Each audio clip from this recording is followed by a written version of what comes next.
যোগ্য দল পেলে জোট করার সম্ভাবনা আছে জানিয়ে এবি পার্টির চেয়ারম্যান মুজিবুর রহমান মঞ্জু বলেন, তারা ৩০০ আসনেই প্রার্থী দিবেন।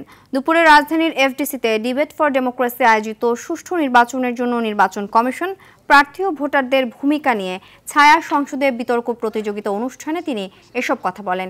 এ সময় debate for democracy chairman Hasan Ahmed Chowdhury Kiran ভারতে অবস্থানরত আওয়ামী লীগ নেতাদের বাংলাদেশে পুশ ইন করার আহ্বান জানান। প্রতিযোগিতায় বিজয়ী হয় ঢাকা কলেজ, পরাজিত দল ঢাকা কমার্স কলেজ।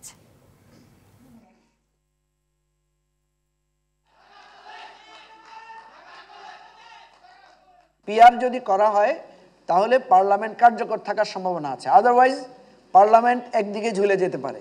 একটা দলের হাতে যার 40% ভোট আছে সেও দেখা যাবে 280 সিটও পেয়ে যেতে পারে। কার সাথে গেলে আমার দলেরও সম্মানও রক্ষা হয়, আমার ইমেজও রক্ষা হয়, সেরকম কোনো জোটের যদি আমরা আমাদের জন্য ফেভারেবল সুইটেবল মনে করি আমরা তাদের সাথে জোট করব। আদারওয়াইজ আমরা সকল আসনে প্রার্থী দেওয়ার জন্য আমরা চেষ্টা করছি। নির্বাচন কমিশনের প্রধানের কাছে বলতে চাই যে আপনি যদি এই নির্বাচন কমিশনের রিপোর্টিংয়ের ক্ষেত্রে যারা কাজ করবেন তাদেরকে যদি আপনি সঠিকভাবে রিপোর্ট করতে দেওয়া সুযোগ তৈরি করে না দেন, যে নির্বাচন কমিশন বিটে সম্পৃক্ত বা সাংবাদিকরা আপনাকে লাল কার্ড দেখিয়ে দেবে, আপনাকে নির্বাচন যে কভার করার সেটি বর্জন করবে।